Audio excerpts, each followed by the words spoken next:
Assalomu alaykum azizlar. Mana oxirgi videomizda Pokiston bilan urushib, Eron bilan tinchlik shartnomasiga erishgan edik. Mana shuncha askarimiz bo'lsa-da, Pokiston bu tomonni bizga bostirib kirish uchun harakat qilyapti.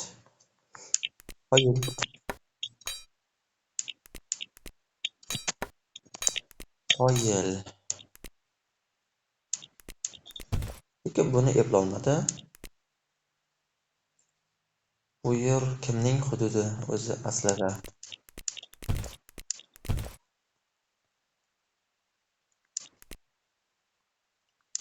Yaxshirog'i hozirda Pokiston bilan tinchlik shartnomasini imzolaganim ma'qulroq. Men mana bunday joyni olaman, Islomobodni. Xolos, mana ko'rib turibsizlarki, kattaroq joylarni olsak, yo'q, afsuski, hamon dengizga chiqa olmaymiz.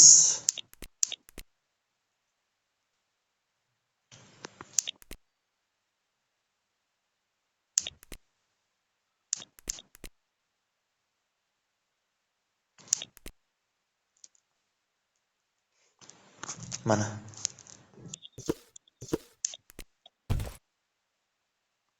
yo'q dedi. Bu men kimsan? Men zo'riman, senga bo'ysunmayman dedi. Va mana bu yerda deyarli 35 ming askarni bir joyda to'pladik. Qolganlari yo'lda.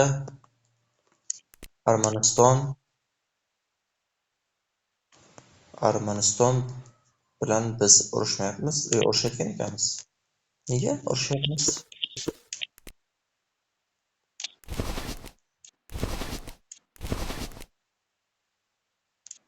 Armaniston nega? Xo'sh.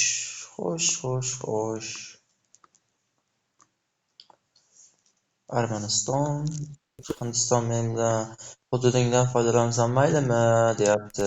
Ya'ni nima uchun aytyapti? Mana bu yerda Eron bilan urushyapti-ku, ham Armaniston bilan, ham Eron bilan.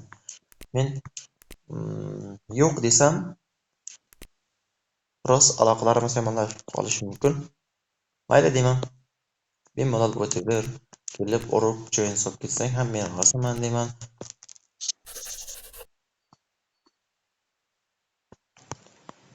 Ungacha esa bu yoqda to'plangan 35 ming askarni o'z uyiga tarqatib yuborishga majburman. Mana armiyamiz 35 ming yo'qlaganimizdan so'ng ham 17 ming armiyamiz bor. Xo'sh, Pokiston bilan yana bir bora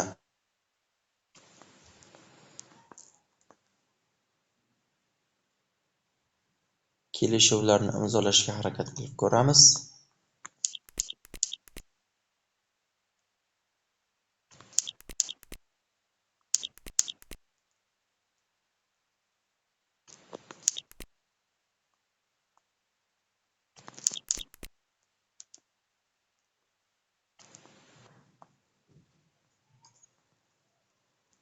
Afsuski, hamon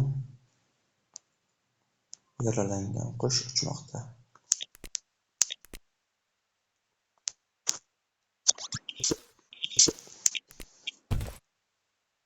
Yo'q, hamon rozi bo'lmayapti.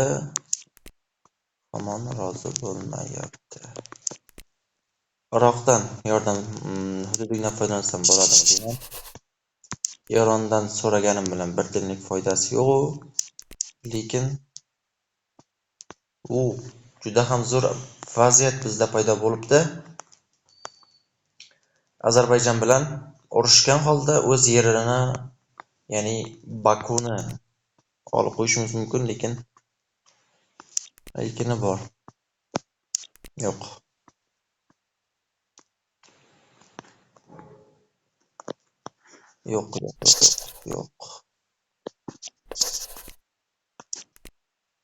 Bizga bu kerak emas.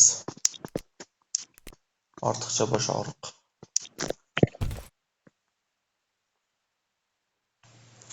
Iroq rozi bo'ldi, hududimdan foydalansang bo'ladi, deyapti.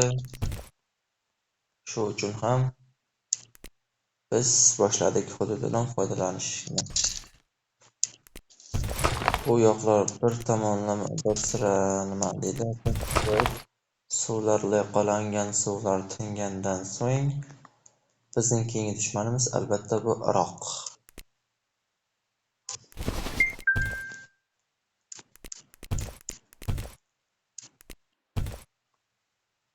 Mana Pokiston keladi. Armaniston bu yerda o'zicha kattalik qilyapti. Pokiston egallab olishingiz mumkin, deyapti. Vau! 105 ta yulduzcha berib yubordi. Zo'r natija bu. Ya'ni juda ham qolgan hududlarni deyarli hamma joyini egallab olishimiz mumkin. Vau, vau, vau. Mana shunday ham bo'ldi va nihoyat biz okeanga chiqadigan bo'ldik. Mana shuncha joyni egallab oldik. Iroq lekin juda ham kattarib ketdi bu yerda. Armeniya bilan biz urushmayapmiz. Tinchlik shartnomasi. Qoyil, juda ham yaxshi. Faqat endi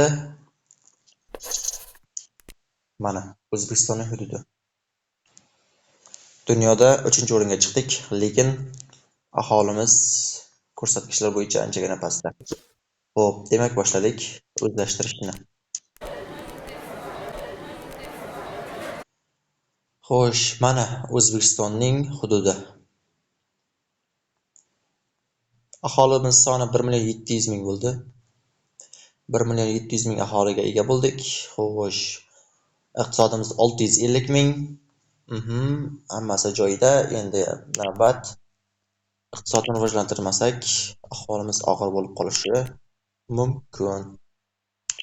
Doimgidek Samarqandga, Dushanbe, dastlab aholisi ko'p bo'lgan joylarga investitsiya kiritsak, natijasi tezroq bilinadi.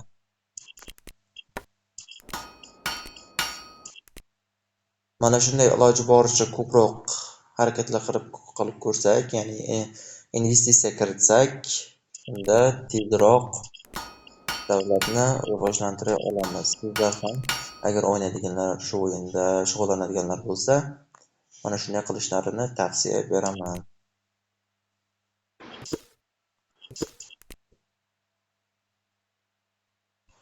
Xo'sh, demak, tashqi dunyo bilan aloqalarimiz juda ham yaxshi.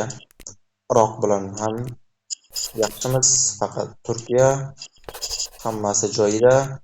Ozarbayjon, Perm, mana bu yerda Permlar bor. Keyingisi Rossiya, hammasi bilan aloqalarimiz yaxshi. Eng zo'r aloqa bu yerda mana bular bilan urush bo'lib qolishi hamma emas bu yerda. Xo'sh. Hindiston bilan aloqalarimiz eng yaxshi.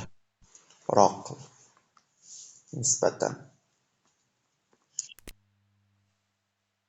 Iroq Eron egallabdi. Armanistonning o'zi qoldi.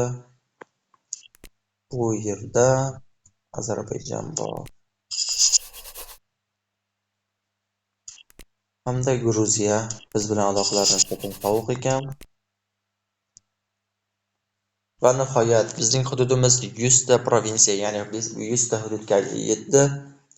Iqtisodimiz 688.000, aholimiz 1.710.000 bo'ldik. Va bu natija bilan dunyoning 3-o'riniga chiqdik. 3-o'rinda. Hozircha. Xo'sh, keyingi nishonlarimiz albatta Iroq bir sira tinchib olgandan so'ng Iroq, Suriya va Kavkaz mamlakatlari. Keyin yokida Qozog'istonni ham o'rtada egallab olishimiz mumkin bo'ladi. Barchaga rahmat. Ko'rishguncha.